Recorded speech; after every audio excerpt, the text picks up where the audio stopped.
陆哥，轮到你了，赶紧说一个。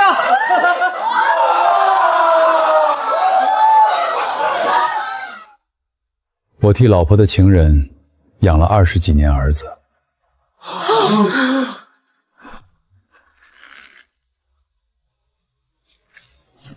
哦，这条你不用掰手指。他喝多了说胡话呢。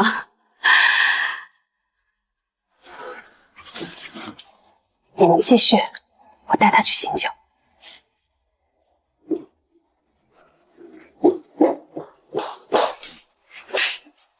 陆征，你居然敢调查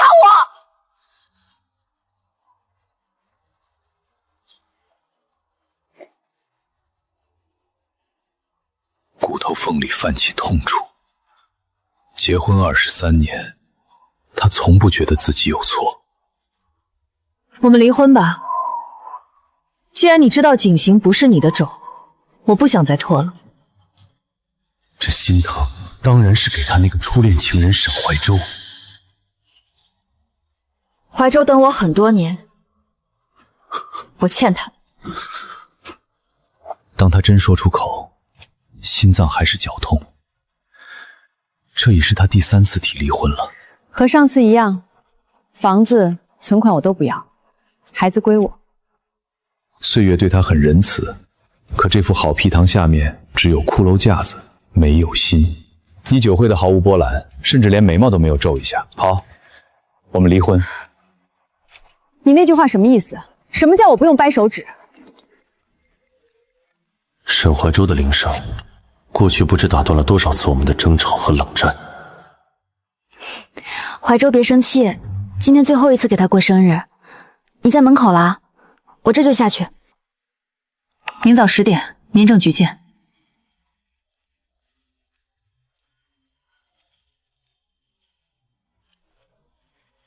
意思是，你也替别人养了20多年儿子。45岁生日就这么草草结束。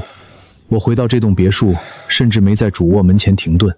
毕竟，早在结婚第2年，苏婉宁就把我赶到客房。这一睡就是22年。当年我是入赘到苏家的，按理说景行生下来应该随母姓苏，可在孩子7岁那年，苏婉宁执意要把孩子的苏姓改成沈姓。那时我就做了这份鉴定，果然，景行不是我的种。而在苏婉宁的世界里，谁姓沈一目了然。我看着这些字，以为自己会痛快，可心口却疼得已经彻底麻木了。苏婉宁啊，苏婉宁，你这半生可悲到了极点。你一次次闹离婚，一次次把我的尊严踩在脚底，羞辱我，欺骗我，就为了让你替沈怀洲和他的白月光整整养了20多年的儿子。沈景行根本不是你的孩子，他是沈怀洲和林之义塞给你的孽障，你还把他当成心肝宝贝疼了20多年。苏婉宁，今天你没等到的回答，我就当做明天送给你的离婚礼物吧，希望到时候你能承受得住。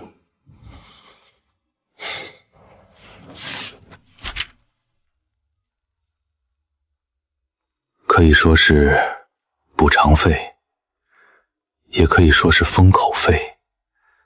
为了和我离婚，苏婉宁总是这么大方。第一次闹离婚的时候，他跟我说他的初恋回来了，过得很不好，想要陪沈怀洲渡过难关。他扔给我一张3000万的卡，我没要，也没同意离婚。我哄了大半年，才让他看在我能帮忙打理苏家的份上，暂时歇了心思。但也是因为那次，我们才分房睡。第2次闹离婚，是苏婉宁要给景行改姓沈，但是我不同意。他给了我一套别墅和一辆豪车，要求我签字离婚。我心如刀绞地同意了改姓，只求不离婚。也就是在那一年，我终于确认了景行根本不是我的孩子，而是沈怀洲的孩子。想到这23年来的种种，真是个彻头彻尾的笑话。我亲眼目睹苏婉宁和沈怀言的关系从地下一步步走到半公开。苏氏在省城开了连锁建材市场，而沈怀洲就这样逐步渗透，成了所谓的战略合作伙伴。第3次闹离婚，也就是这次，他开出的价码比之前任何一次都要大方得多。大概是因为只有这次我有松口的意向。为了顺利和沈怀由在一起，他选择花钱消我这个灾。苏婉宁，既然你用大额补偿换取这彻底的自由，那这出戏咱们走着瞧。苏婉宁在外面给沈怀洲那个所谓的投资公司四处拉投资跑业务，甚至把自己的私人助理都借给他用。那个吸血鬼公司一半的业务都是苏婉宁在养着。而我在这个家里渐渐变成了透明人。孩子上幼儿园、小学、初中，家长会全部是我去开，因为苏婉宁永远没时间。学校的老师甚至不知道他妈妈长什么样，只知道他有个司机叔叔。这个刺耳的称呼是我亲耳听到的。哎，这是你家司机吗？我爸没空，叫司机来接我的。陆征，开门啊！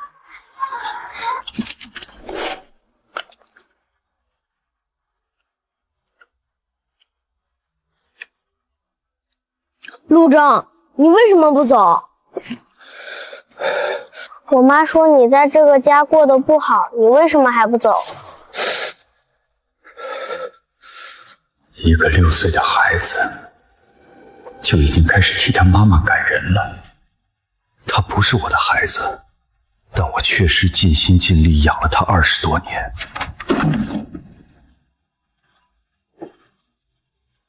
苏婉宁一直在做的，就是潜移默化的教他不尊重我。这20多年的感情，早就被他们母子一点一点的消磨干净了。苏婉宁被那个男人骗了整整22年，却还沾沾自喜的以为自己在骗我。最嘲讽的是，他以为自己是高高在上的操盘手，实际上，他才是整个棋局里最大、最可悲的那颗棋子。林之义，那个女人早就知道一切。她看着自己10月怀胎亲生的孩子，在另一个女人家里长大，被另一个女人当成宝，用别人的钱养大。他拿着苏婉宁的钱，住在沈怀洲买的房子里，过着豪门太太般的生活，什么都不用做，只需要等苏婉宁离婚，等沈怀洲把苏家的钱彻底掏空，等这一切结束。而沈怀洲用一个非亲生孩子死死绑住了苏婉宁，让她心甘情愿的掏钱，心甘情愿的让她掌控自己的情感，甚至让她天天催我离婚，好彻底跟她自己在一起。整整22年，他把她玩弄于股掌之间。我现在一时分不清，到底是我更可怜，还是苏婉宁更可怜。也不知道他当初是对我下了什么蛊。我堂堂一个大男人，居然能毫无尊严地爱她，包容她，成全她这么多年。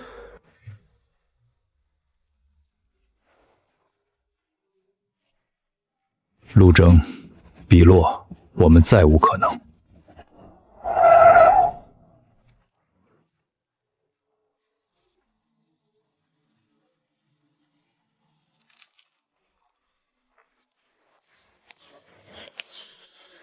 他整夜未归，看这副样子，是直接从沈怀柔那边过来的。他今天甚至破天荒朝我笑了笑，可见和我离婚这件事，他有多高兴。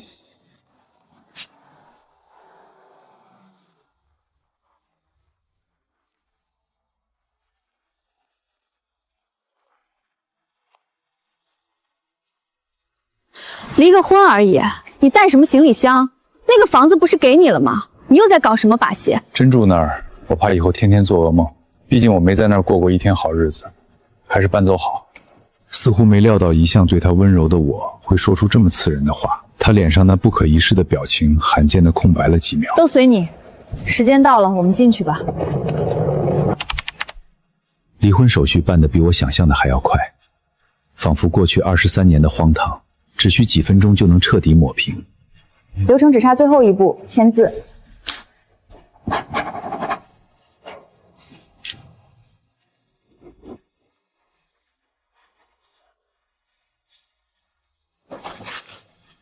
那一眼里的情绪很复杂，但最明显的是如释重负。好歹夫妻一场，以后我们还是朋友。有需要帮忙的地方随时找我。车在外面等着，我先走了。朋友，他苏婉宁不配。苏婉宁，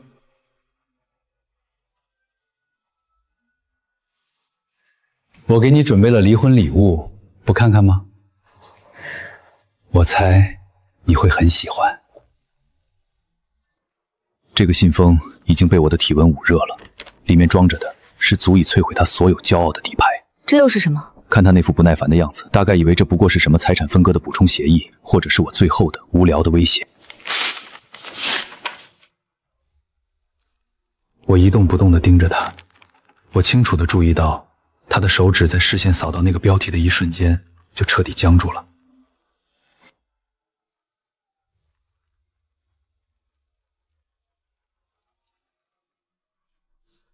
陆昭，你为了离间我和怀州，真是什么下作手段都用得出。伪造亲子鉴定是犯法的，你知道吗？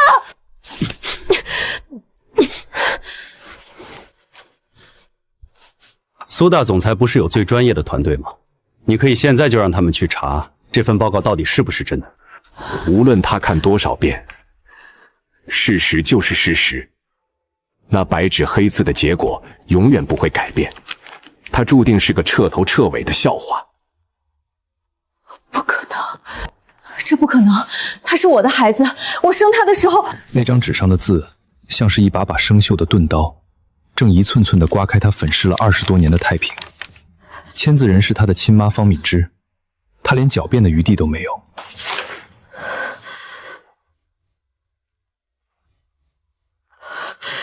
这些到底是什么？真相。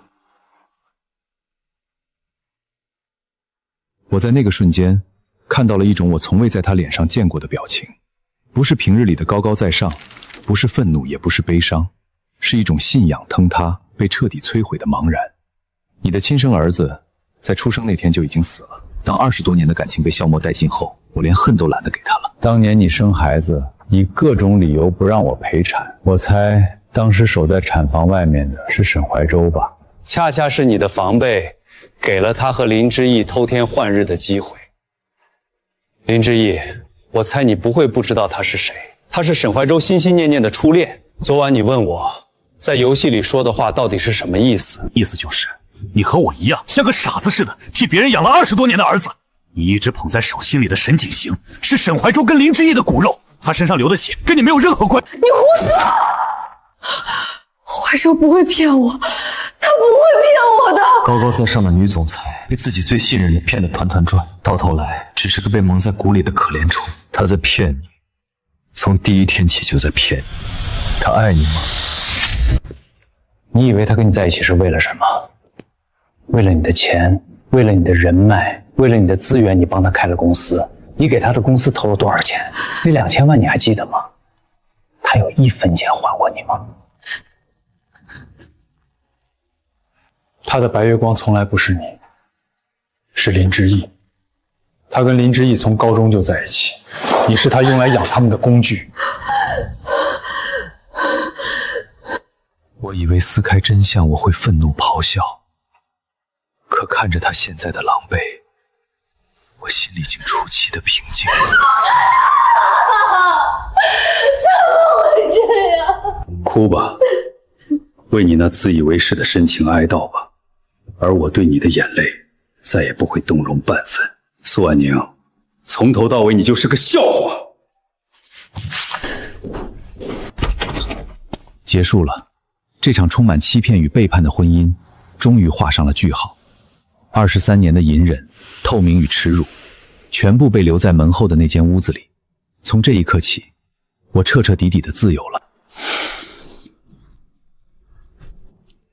等一下，这位先生，您还好吗？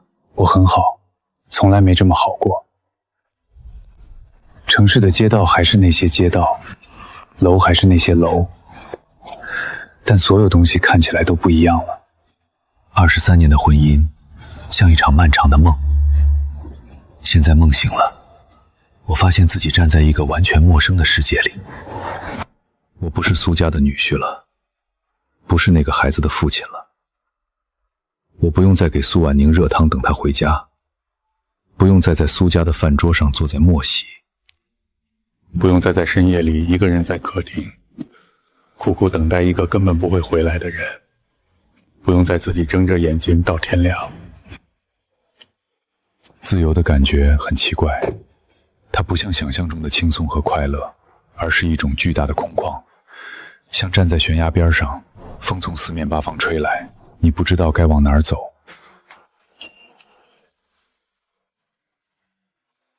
老样子，老样，红烧牛肉面加一个荷包蛋，多放葱花。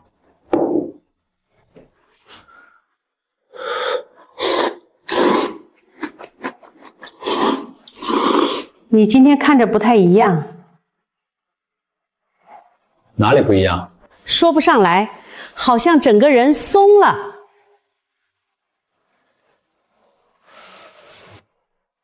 确实松了。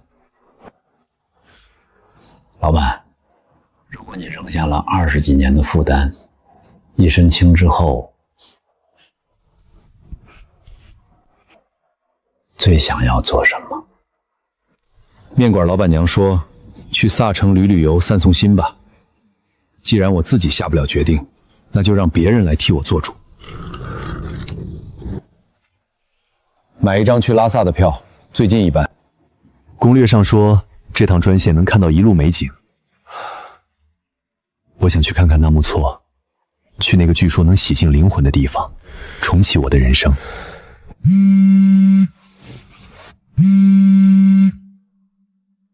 我不想再接任何关于苏婉宁的电话，不想再听说任何关于她的动态。从我签完离婚协议那一刻起，这个女人就已经从我的世界彻底清空了。我在纳木错附近租了这间屋子，就在圣湖边上，推开窗就能看到终年不化的雪山和比天空还蓝的湖水。我开始做以前一直想做却没机会做的事。我把胡子留了起来。我开始学摄影，拍日出，拍星空，拍转经的老人。虽然两鬓泛白，但眼神里却多了一股久违的神气。我开始在网上发我的摄影作品和高原日常，没想到居然攒了不少粉丝。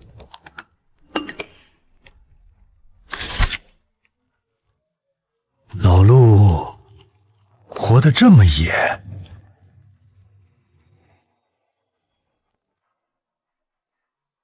我看着这些热乎乎的留言，心里像是冻结的冰面渐渐化开了。活了45年，这是我第一次体会到，原来被人认可是这种滋味。我曾经以为离开苏家我就一无所有，可现在我才明白，原来不靠任何人，不靠那些虚伪的婚姻和施舍，单凭我自己也能活得如此敞亮。没有苏婉宁，没有那个叫我司机叔叔的白眼狼，也没有那些令人窒息的算计。日子就在这萨城的风雪和阳光里一页页翻过，每一天我都比昨天更像个真正的人。2个月后了，我以为终于能摆脱那些糟心事了。这声音谁会找我？省城的陌生号又是他，我倒要看看他又想搞什么鬼。陆征啊，你回来一趟，婉宁她出事了。又拿婉宁来卖惨，演得还挺像。怎么了？他疯了，自打跟你离了，他就跟魔怔了似的。他真去查了沈景行的 DNA， 结果跟你说的一模一样。他受不了这个刺激，他把沈怀洲那个王八蛋的脸划了，撵出了门，然后就把自己反锁在别墅里，不吃不喝，谁也不见。前天他从别墅3楼跳了下来，人没了？没有，救回来了，但脊椎伤了，下半辈子得坐轮椅。人也傻了，谁都不认得，嘴里就翻来覆去喊你的名字。陆征，妈求你了，你回来看看他吧。医生说，兴许只有你能叫他醒过来。苏婉宁，那个永远精明算计，以为能把所有男人玩弄于股掌的女人，居然会落到这步田地。我该心软吗？不，这是她该付的代价。对不起，阿姨，我们已经离婚了，她是生是死都跟我没关系。陆征，你怎么能这么冷血？她到底是你爱了20年的女人，是你儿子的妈。孩子？我们哪里有孩子？沈景行甚至都不算他苏婉宁的孩子。23年的无私付出，换来的却是一场彻头彻尾的骗局。我怎么可能心软？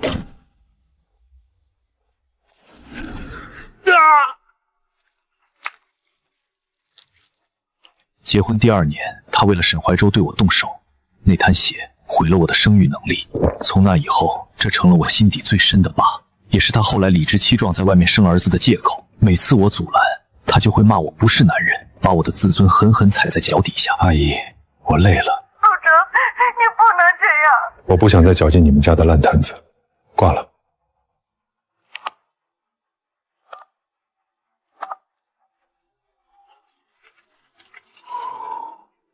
这里的落日美得让人想哭，可我的胸腔里却像堵了一块冻了半辈子的冰。我真的能彻底放下吗？毕竟那是我抛弃尊严整整爱了20多年的女人啊。又过了几天，我在摄影放风时意外发现了这个画廊。门面不大，推开门里面却别有用天。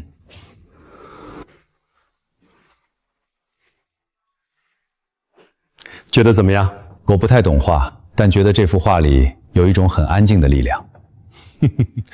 你这人才是真正懂画的。您这儿缺不缺人手？工钱该给还是要给，不多，够你吃饭的。就这样，我在画廊里开始了新工作。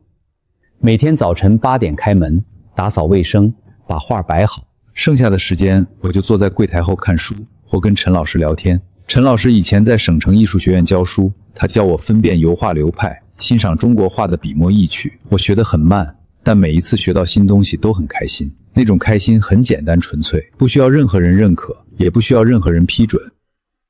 我开始在休息室画画。陈老师找了画板和颜料，画得不好，但颜料晕开的过程让我觉得平静。你这人心里装了很多东西，画画不是往外倒，是往里装。你把那些东西装进画里，心里就松快了。画画不是往外倒，是往里装。23年的婚姻是个笑话，透明人、提款机，所有的屈辱背叛，一直都在这具空壳里找不到出口。装进去，我把苏婉宁的虚伪，那2份亲子鉴定，那个面目全非的家，全都揉碎，死死塞进这方寸画地里。我回去仔仔细好看自己画的那棵树，觉得陈老师说的对，我的笔触太重了，每一个线条都像在用力，好像生怕别人不知道我心里有情绪。这次我试着让自己放松下来，让笔跟着眼睛走，不较劲。画出来的树软塌塌的，不好看，但感觉对了。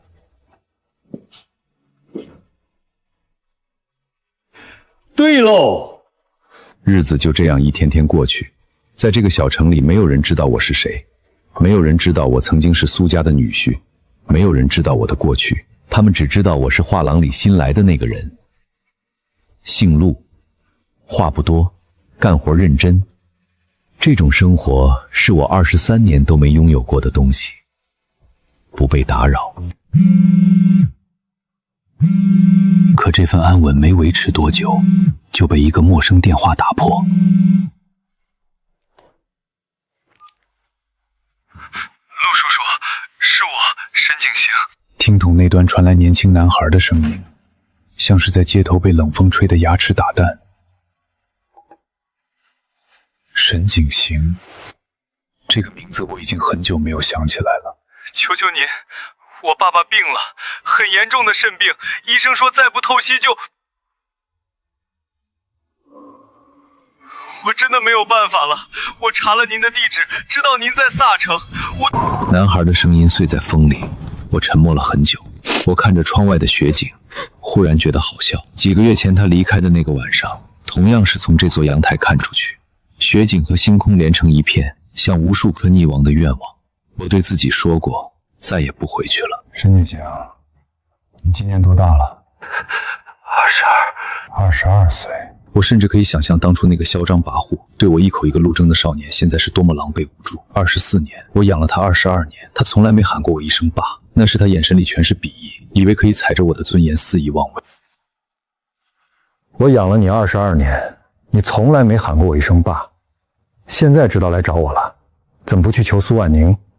我妈停了我爸所有的卡，还把他的脸划毁容了。他不仅撤嘴了护工，我们现在身上一点钱都没有了，连住院的钱都交不起了。停卡毁容，苏婉宁果然够狠，爱了这么多年的人都能做到见死不救，甚至亲手将其推向深渊，不仅要钱，还要眼睁睁看着他等死，这就是他们自食其果的报应。叔叔，我知道错了，我以前不该看不起你，求求您看在我妈的面子上借我一点钱好不好？我以后一定会还给您的。叔叔，求您救命啊！他现在知道叫叔叔了，还试图用我妈的面子来祈求，却不知道这3个字在我这里早就一文不值。他们自己把路走绝了，现在才想起找我这个透明人要退路，太迟了。你爸没告诉过你，你的亲生母亲是谁吗？你说什么？尼古丁的味道和萨城的风搅在一起，有种奇异的苦涩。别装了，真要钱你就去找林之意啊，她才是你亲妈。别挂，我求你了，我爸真的要不行了，如果不做手术，他甚至可能都活不过今年。只要你愿意借给我10万，让我做什么都行，我现在就给你下跪，你说起，我再起好不好？下跪？曾经在苏家高高在上肆意羞辱我的少爷，竟然也会有这副嘴脸。你们父子俩的死活和我有什么关系？你爸的肾该找谁找谁，别来烦我。跟我保证，陆征，你还是不是人？沈怀洲的声音还是跟以前一样难听又尖锐，像指甲刮过锡板一样让人作呕。你凭什么跟景行说那种话？你算什么东西？陆征，你还是不是人？你有什么资格落井下石？电话那头传来疯狂急促的取尸声，我现在人不人鬼不鬼，全都拜你所赐。陆征，你不得好死！骂完了，沈怀洲，你现在的下场完全是你咎由自取。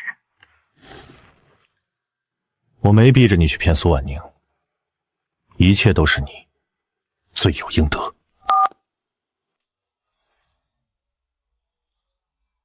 耳边瞬间就清静了。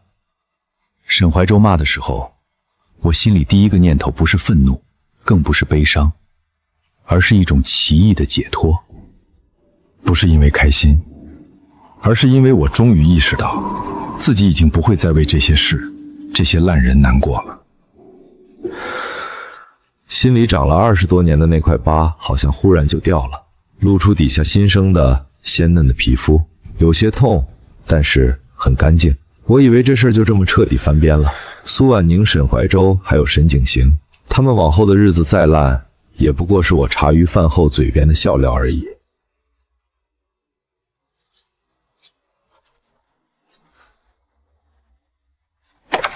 苏婉宁的手下姓李，真是不速之客，踩碎了我的清静。陆先生，不，陆总，什么事儿？陆总，苏总想见你。我不想见。陆总，您就赏个脸吧！公司现在烂成了一锅粥，苏总出事以后精神一直恍惚，董事会那边已经打算把他换下来了。他现在谁的话都听不进去，就认准了您啊！他人在哪儿？就在外面的车里头。脑子告诉我，应该直接摔上门，跟他一刀两断，可心头上却没那么硬。我还是想亲眼看一看，那个女人到底沦化成了什么德行。让她下来。陆总，苏总他的腿……那就让他爬过来。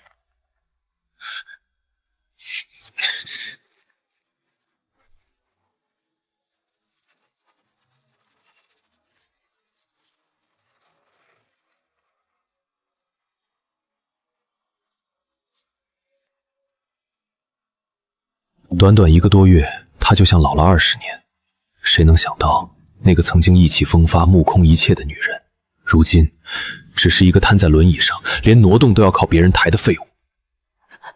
陆长，看着她这副样子，我以为我会觉得大仇得报，可真到了这一刻，我心里只有翻江倒海的悲凉。你来干嘛？陆长，我错了。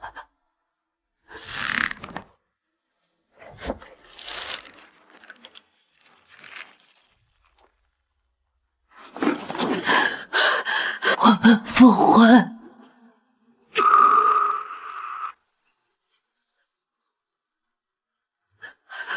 陆长，咱们从头来过，我把手里所有的东西都转让给你，股份、房产，所有的一切，我只要你，我不能没有你。这女人怎么哭得这么惨？看着她这副狼狈的模样，我没有半点报复的快感。我不想让我在萨城的日子变成一出供人消遣的猴戏。把她弄走。陆长，别赶走我，求你了！你知道吗？沈怀洲那个畜生，他耍了我，他耍了我整整23年。那个小野种根本就不是我的儿子。23年的算计，终于迎来了这场自食其果的笑话。他当作命一样的爱情，不过是别人的一把杀猪刀。他一副快死了的样子，居然还能把我的积蓄全卷跑了。他跟那林志宇一块儿溜了，我什么都没了。陆成，我现在就剩你了。现在被骗了，被掏空了，像条丧家之犬一样爬回来。所以呢，你被骗了，被掏空了，才想起我。苏婉宁，你是不是觉得我陆征就是你随手扔进垃圾桶，想捡回来就捡回来的破烂？不是的，陆征，我爱的是你，我一直爱的都是你。爱我，就是一次又一次的为了那个奸夫和他的野种，一而再再而三的把我踹开。爱我，就是在45岁生日那晚提离婚。陆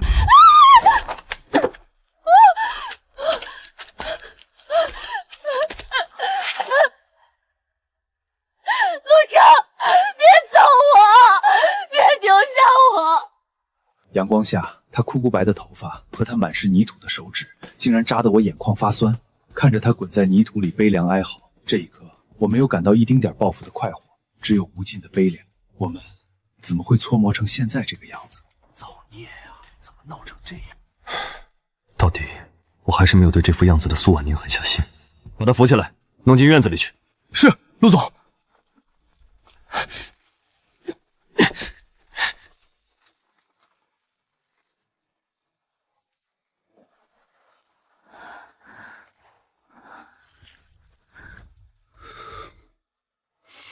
看着他这副连水都端不稳的惨样，我心情极其复杂。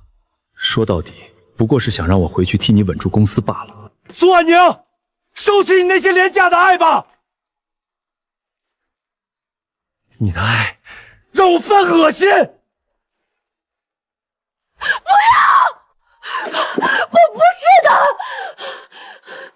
离婚协议上，我给了你公司5%的股份，你现在是二老板。董事会那帮老东西现在都想趁我病要我命，只有你能拉我一把。原来这才是他今天来的真目的。他根本不是来求我原谅的，他来求我是帮他保住他现在的位置的。这女人到了如今这般人不人鬼不鬼的份上，心里装的竟然还是他公司他的权和钱。苏婉宁，你凭什么觉得我会帮你？你以为我还是以前你养的那条狗吗？凭咱俩20多年的夫妻感情。夫妻感情，咱俩的夫妻感情，在你一回又一回提离婚的时候，在你为了沈怀洲那一家子一回又一回踩我脸的时候，就让你自己给剁碎了。当年你把我的尊严踩在脚下，把我当成透明人的时候，怎么不提这20多年的感情？你想让我帮你稳住公司，行。把沈怀洲和他那个野种找出来，让他们跪在我面前，给我磕头认错。把你妈那个以前指着我的鼻子骂我不能生，让我主动滚蛋的老太太也叫过来，让她也给我磕头认错。还有，你，苏婉宁，公司，苏总，你是不是忘了，咱俩已经离了？你那公司死活关我屁事儿。从这儿3步一个头，一直磕到机场，然后登报跟我道歉，承认你婚内出轨，逼死亲骨肉，然后把这个声明裱起来挂在你公司大堂正中间，挂够3年，你办得到吗？让她这个一辈子好强的女人去做这些事儿，比杀了她还难受。办不到就滚。陆哲，李助理，苏总，咱回吧，别再惹陆先生不高兴了。他的眼神里有火，有后悔，还有一丝我看不懂的风。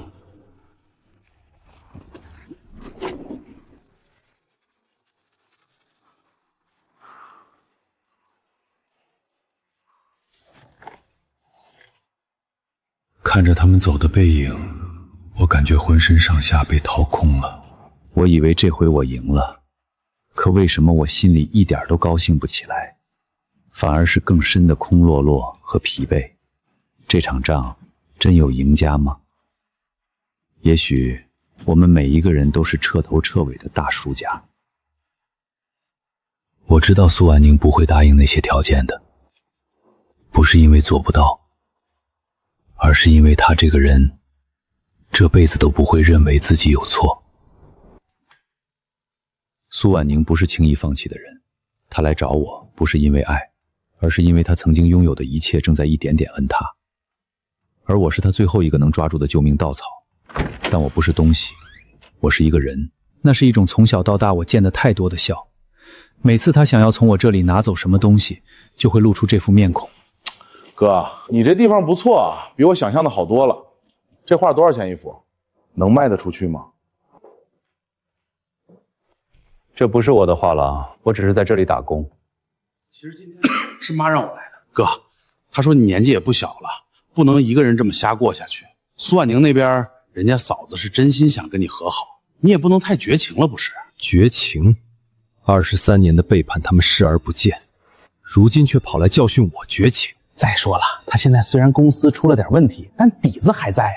你和他复婚以后，苏婉宁她给了你多少钱？哥，你说什么呢？我是你亲弟弟，我能为了钱才来劝你吗？我再问你一遍，卖你亲哥到底收了多少钱？哥，我能为了钱来劝你，我这是关心你。大家都是一家人，打断骨头连着筋呐。他给了你多少钱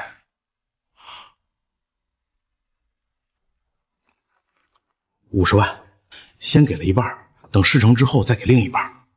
还说，如果哥你愿意复婚，他再顺义给我们买一套别墅，直接写妈的名字。你呢？你分到什么？他说让我去他公司当副总，年薪80万。50万，一套顺义的别墅，再加上一个副总裁的位子，这就这个亲哥哥在我的血肉至亲眼里的全部售价。我本以为自己会愤怒，会咆哮，但听到这些话，我的心里居然再也没有一丝波澜。妈还说什么了？妈说你太犟了，说你一个男人又吃不了亏。妈的意思是说，你一个人在外面飘着，实在是不像话。说苏家条件好，你复婚怎么都不吃亏呀？还说以前的事儿都过去了，人得往前看，不是？这就是我的家人，他们根本不在乎我这23年被苏婉宁如何欺辱，如何践踏，他们只在乎那笔能让他们鸡犬升天的卖身钱。你回去告诉妈，从今天起，我和母亲、弟弟再无关系，这个家我不会再认。你们爱做什么是你们的事，和我没有任何关系。以后你们谁都别想踏进这个门。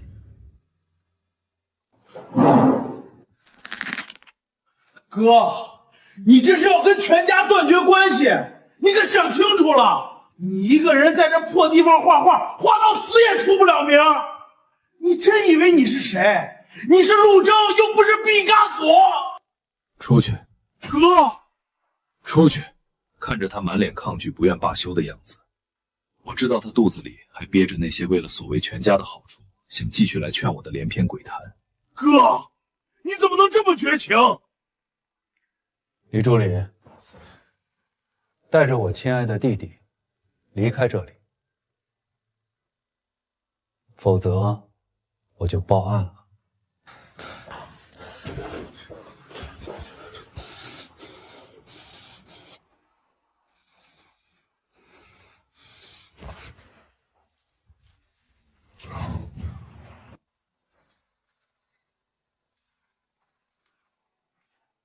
那条裂缝刚好横亘在画中的湖面上，突兀又刺眼，像一道永久的伤疤。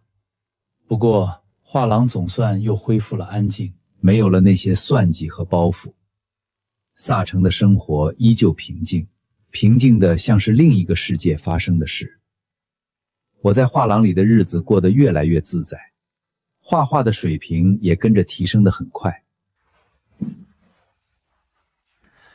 陆征啊，下个月省城那边有个画展，我要去参加，问问你，要不要跟我一起去转转？不去了。不是不想去，而是不想在城那种地方被任何人认出来。我不想在任何场合，以任何形式再跟苏家的人碰面。那行，到时候你帮我看店。好。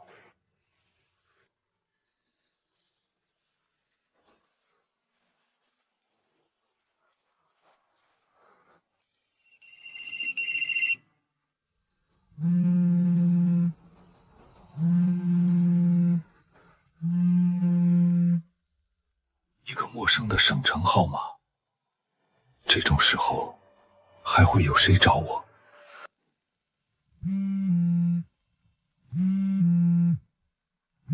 又是省城打来的。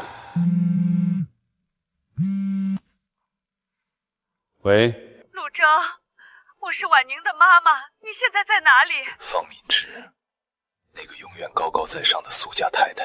婉宁出事了，这次不是身体上的问题，是精神上的问题。婉宁这几天几乎没合眼，整个人像是在梦游一样。她一直在重复一句话，一直在说她从来没有爱过我，她说她从来没有爱过我。方敏之的声音发颤，那种颤不是在演戏，是真正的恐惧。他怕他的女儿会做出什么不可挽回的事。陆征，我知道你恨婉宁，恨苏家，但我求求你来看看她。她现在只听得进去你的话，我说什么她都听不进去了。她已经3天没吃东西了，我怕她撑不住啊。方太太，我跟苏婉宁已经离婚了。我知道，但你们在一起23年，就算没有感情了，你看看23年夫妻的份上。23年夫妻，多讽刺的6个字。这23年里，苏婉宁什么时候把我当过她的丈夫？在那个家里，我不过是一个住客，一个工具，她想用的时候就用，不想用的时候扔在一边。可是，方敏之说的没错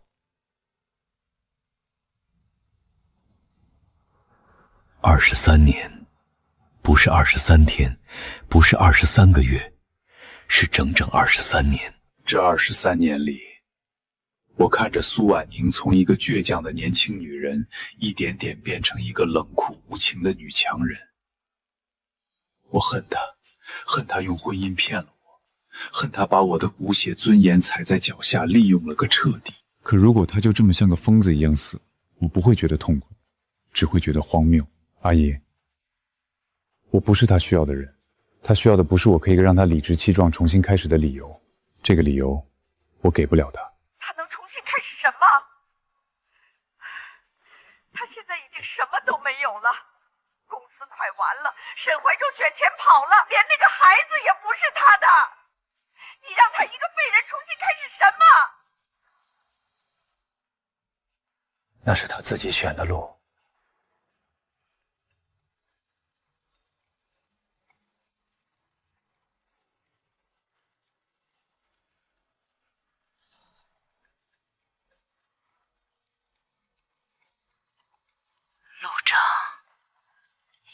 事我一直没告诉你，你母亲当年不是病死的。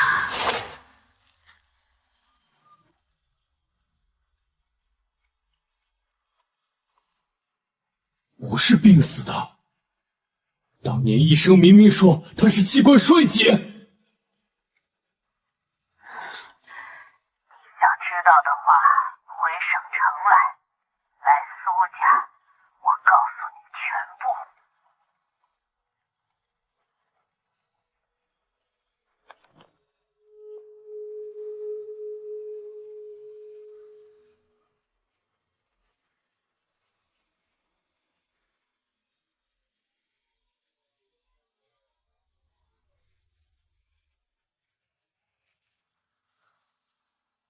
我妈不是病死的。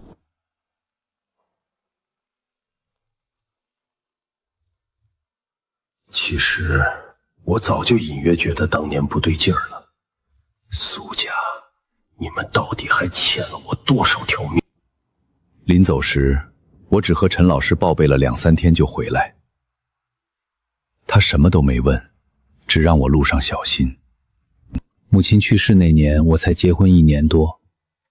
那段时间，她身体恶化速度很不正常。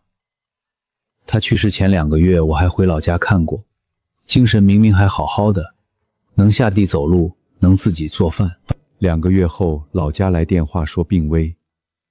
我赶回去时，她已经在 ICU， 连话都说不清了。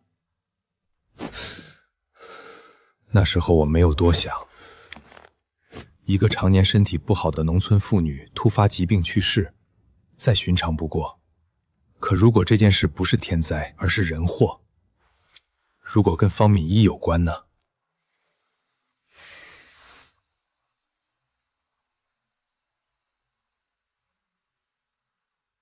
打车赶来机场的路上，手机接连震动了好几次。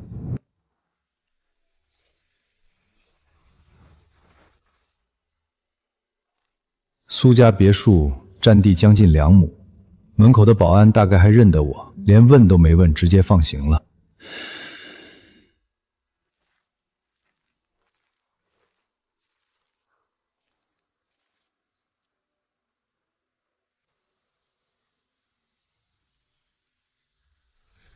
只有那一盏灯，那是苏婉宁卧室的方向。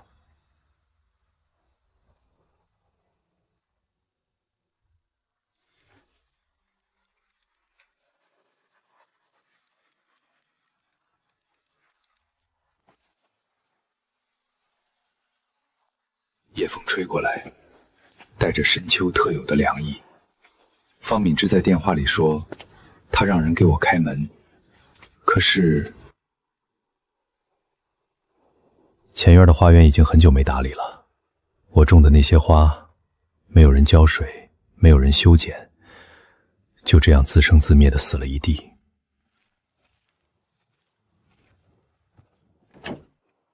门厅的灯亮着，他没看到人。方敏之没有在门口等我，甚至连个迎门的人都没安排，整栋楼都透着一股不对劲的气息。方女士，方敏之，我的直觉让我停下脚步。这个家不对劲儿。从我进来到现在，整栋别墅里没有听到任何人的声音。是一种空旷的、死寂的安静。他说他从来没有爱过我。那个声音我太熟悉了，是苏婉宁。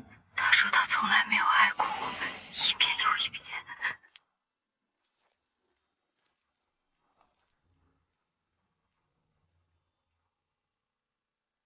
2楼走廊很长，铺着厚厚的地毯，踩上去没有任何声音。他说他从来没有爱过我。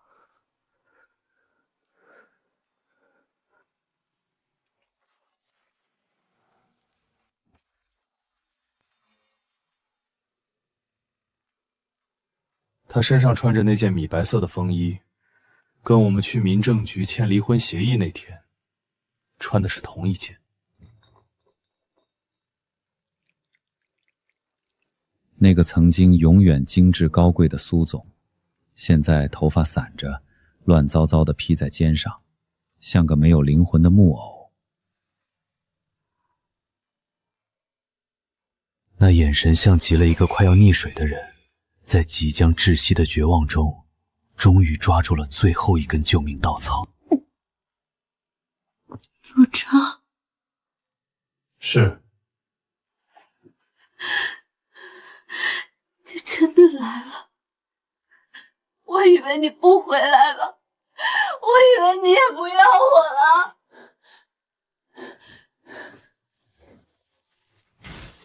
触碰到他的那一刻，我才发现他的手冷得像是在冷水里泡过，手腕细得好像我稍微用点力就会断掉。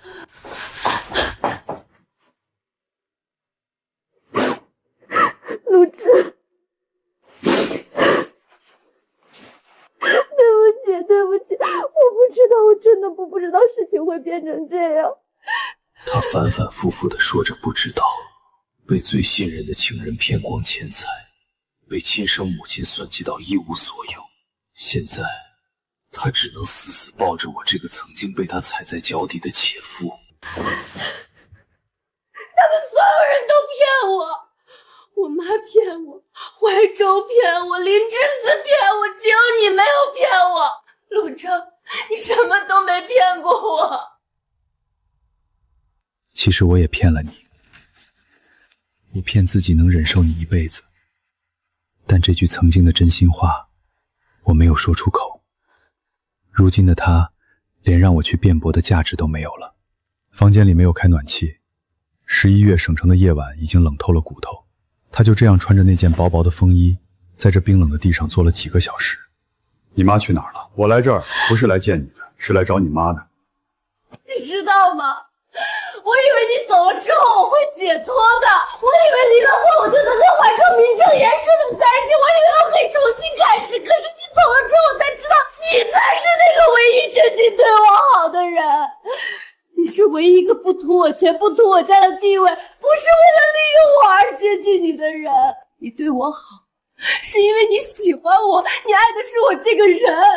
可我从来没有珍惜过你，我好恨自己从来没有珍惜过你，陆成。3年的付出换来一句迟到的没珍惜，可现在如果是在半年前听到，一切都已经化成了灰烬。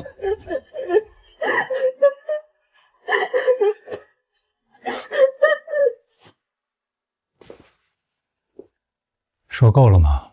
方敏之呢？走了，他让我在这里等着，说他去找你。他走了就没回来。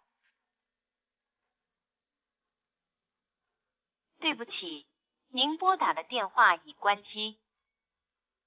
不对劲，太不对劲了。方敏之不久前还给我打过电话，现在再拨过去，竟然已经是关机了。方敏之把我骗过来，然后自己却消失了。苏婉宁一个人在这里灌了一整天的酒。最可疑的是，整栋别墅里没有保姆，没有司机，竟然连个看门的人都没有。这根本不是什么忏悔，这是一座被刻意清空的死城。喂，老周。陆哥，你现在到底在哪儿？苏家别墅。你赶紧出来，快出来，立刻离开那里！老周，出什么事了？这事我越想越不对劲儿，所以我查了苏婉宁这几天的通话记录。他昨晚给沈怀洲打了最后一个电话之后，在网上买了一桶汽油。汽油？对，他凌晨2点下单的，早上8点送到的，收货地址就是直接送到苏家别墅的地址。陆哥，你赶紧跑！那女的根本没想活，她是要跟你同归于尽。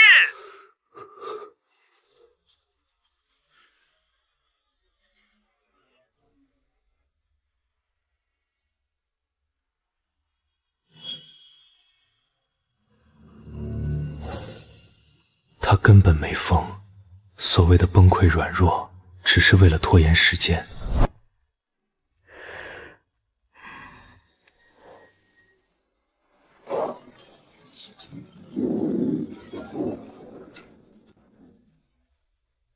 那巨像是什么沉重的东西被猛然掀翻，浓烈的汽油味扑面而来。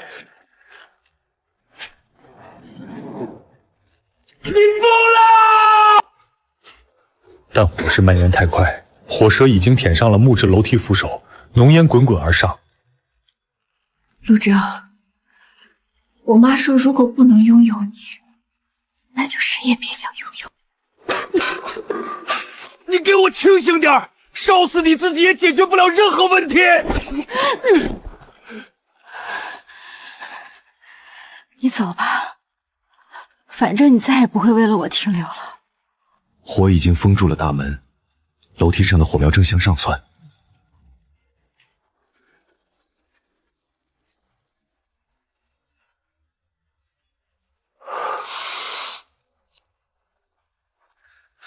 无助，想死也等消防到了再死。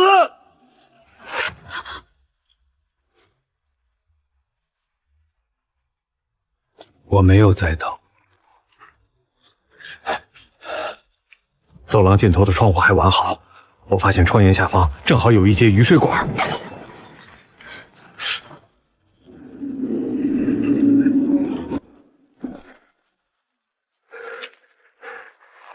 119吗 ？X 别墅起火，帮我转110。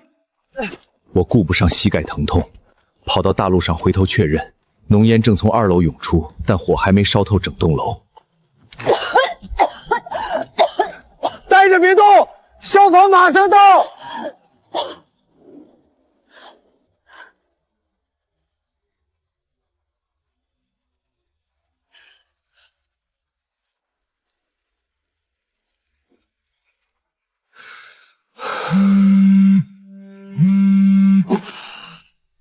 陆哥，你出来了没有？你别吓我！出来了。你站着别动，我马上到。这把火把苏婉宁的疯狂和过去23年的屈辱烧得干干净净，血还在流，可我竟然感觉不到疼。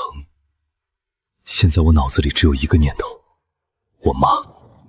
所有的罪恶都埋葬在这里，我绝不再回头。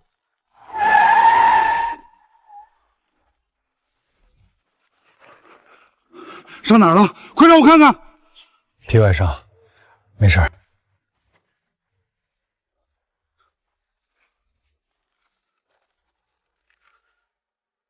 这一家人全是疯子，你以后离他们远点，千万别再跟这帮畜生扯上关系。我妈的事儿，你查到了什么？你刚死里逃生，确定现在就要看？确定，就算天塌下来，我也要立刻知道真相。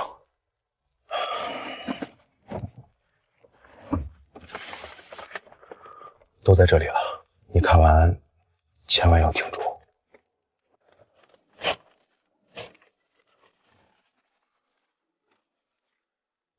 即使只是一个背影，我也一眼就能认出他，方敏之。23年前，这恰好是我母亲去世前3个月的日子。不是病，从头到尾都不是病。我母亲当时只是被诊断为某种需要长期治疗的慢性病，但方敏之他通过某种渠道联系上了这个刘医生，买通他，给我母亲开了一种会加速病情恶化的药。陆哥，那种药单若一个人本来就身体虚弱，是不会有明显及时反应的，长期服用下去，病情就会以一种看似自然的方式迅速恶化。3个月，从开始服药到他离世，刚好只有3个月。方敏之不需要亲自动手，他甚至都不需要出现在我母亲面前，他只需要花一笔钱打通几个人，然后就可以安稳地等着我母亲以一种正常的方式去世，没有人会怀疑，也没有人会去追查。他为什么要这么做？为什么要对我母亲下这种毒手？官方材料里没有直接说明他的动机，但你看我旁边那段话。方敏之与丈夫苏启明婚姻一直不睦，苏启明长期在外有其他关系，他觉得苏启明对我的态度过于宽容，担心我会在苏家获得更多话语权，威胁到他在苏家摇摇欲坠的地位。所以他觉得只要我母亲活着，我就会在苏家赖下去。她需要一个彻彻底底没有跟得上的女婿，好让苏婉宁完全掌控。所以我母亲必须死。这样一来，我原生家庭穷困潦倒，母亲不在了，我就彻底没有了退路。除了依附苏家，我无处可去。方敏之要的从来都不是我的命，而是我的根。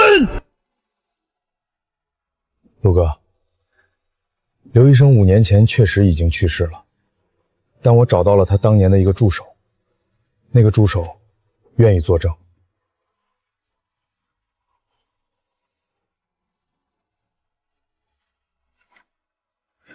还有，方敏之当年是通过一个中间人操作的，那个中间人还活着，我已经联系上了。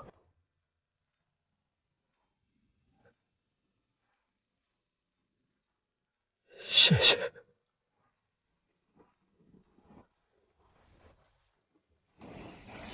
苏家别墅的火大概很快就会被扑灭了，但烧掉的东西永远回不来了。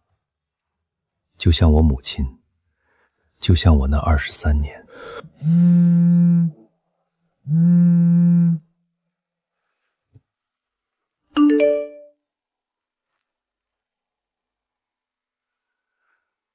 陆正，对不起。在老周的帮助下，方敏之被抓了，法院判了无期。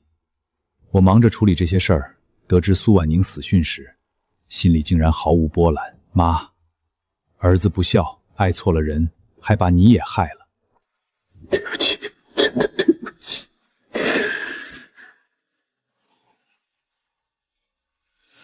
但他们所有人都付出了代价，一个都跑不掉。我又回到了萨城。至于我的父母和陆川，我没有再联系过他们。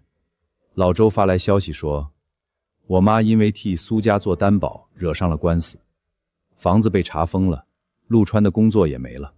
陈老师去省城参加画展还没回来，画廊里只有我一个人，远离了那些是非。我现在每天照常开门，照常打扫，照常招呼客人。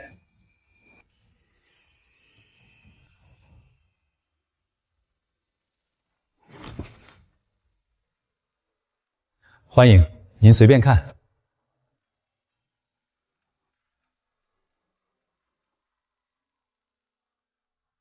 他看了很久，而那幅画是我画的。这幅画画的是我心里的那棵树。刚才我报了一个数，画廊老板说这幅画就值这个价。这个价格不低，我以为他会犹豫。您是作者？是。你是这里请的画师？算是吧，我是这里的学生。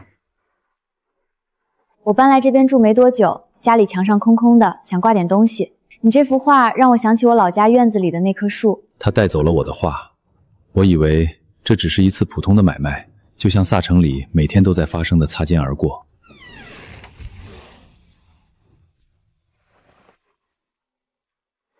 是那个买画的女人，1个多月没见，她还是那副素雅恬静的样子。我炖了点汤，想着你可能还没吃晚饭。袋子里的汤还是热的，飘出一股淡淡的香气。这股烟火气在这个微凉的萨城秋夜里显得格外真实。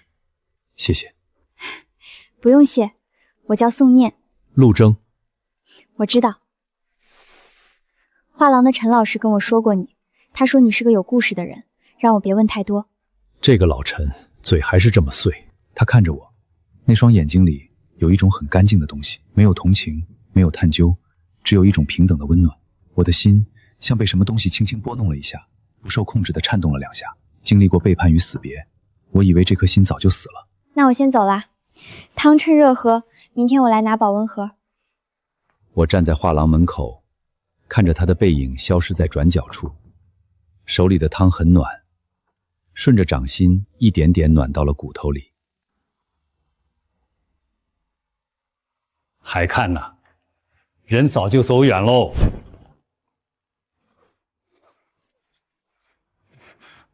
我就是看看外面。我懂，我都懂。外面黑漆漆的天太好看了，是吧？我不擅长应付这种话，越描只会越黑。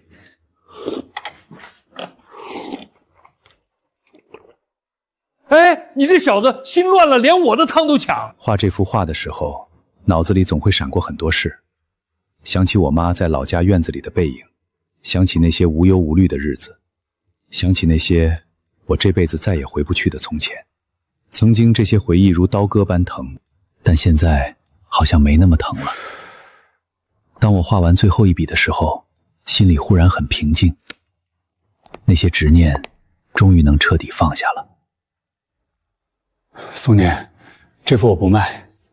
我知道，我就看看。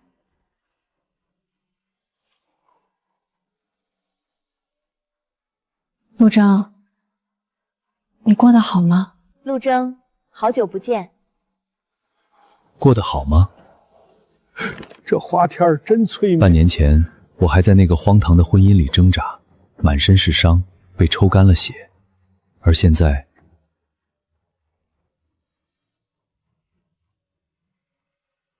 现在挺好。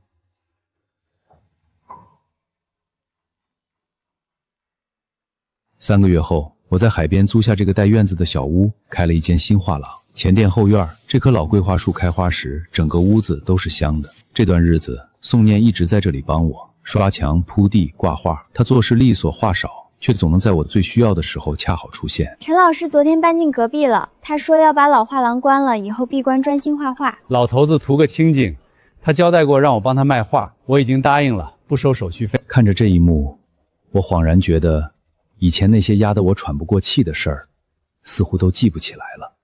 努力去回想，脑海里也只剩一片模糊的虚影。原来放下的感觉这么轻松。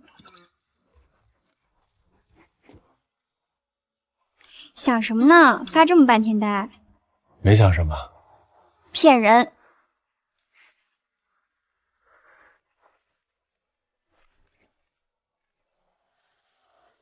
明天我过来酿桂花酒，你记得买冰糖。好，我记住了。